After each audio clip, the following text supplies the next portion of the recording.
আপনি যদি জিমেল অ্যাকাউন্টের পাসওয়ার্ড জানতে চাইছেন, আপনি যদি জিমেল অ্যাকাউন্টের পাসওয়ার্ড দেখতে চাইছেন, আপনি যদি জিমেল অ্যাকাউন্টের পাসওয়ার্ড বের করতে চাইছেন, তো আজকের এই ভিডিওতে আমি আপনাকে শুধুমাত্র ২ মিনিটের মধ্যে জিমেল অ্যাকাউন্টের পাসওয়ার্ড বের করে দেখাবো, ঠিক আছে? তো চলুন স্টার্ট করছি। তো জিমেল অ্যাকাউন্টের পাসওয়ার্ড বের করার জন্য আপনাকে আপনার ফোনের জিমেল অ্যাপটিকে ওপেন করে নিতে হবে। জিমেল অ্যাপটি ওপেন হওয়ার পর কিছুটা এই টাইপের ইন্টারফেস আসবে। তো এখান থেকে আপনাকে আপনার ফোনের সবথেকে পুরনো জিমেল আইডিটিকে কিন্তু সিলেক্ট করে নিতে হবে, ঠিক আছে?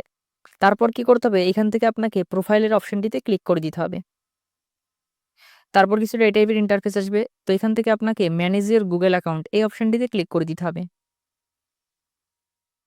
তারপর কিছুটা এই টাইপের ইন্টারফেস আসবে। তো এখান থেকে আপনাকে সিকিউরিটি অ্যান্ড সাইনিং এর এই অপশনটিতে ক্লিক করে দিতে হবে। তারপর কিছুটা এই টাইপের ইন্টারফেস আসবে। তো এখান থেকে আপনাকে একটু উপরের দিকে স্ক্রল করতে হবে। স্ক্রল করার পর এখানে নিচের দিকে একটি অপশন দেখতে পাচ্ছেন আপনি পাসওয়ার্ড ম্যানেজার এই অপশনটিতে আপনাকে ক্লিক করে দিতে হবে।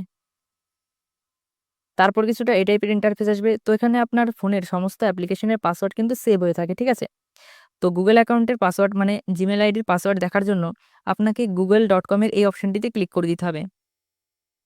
তারপর আপনার স্ক্রিন লকটি দিয়ে দিতে হবে। তারপর কিছুটা এই টাইপের ইন্টারফেস আসবে। তো এখান থেকে আপনি আপনার জিমেল আইডির পাসওয়ার্ড কিন্তু দেখতে পারবেন, ঠিক আছে? তো আজকের এই ভিডিওটি যদি আপনাদের একটু হেল্পফুল মনে হয়, ভিডিওটিকে কিন্তু একটি লাইক অবশ্যই করে দিবেন।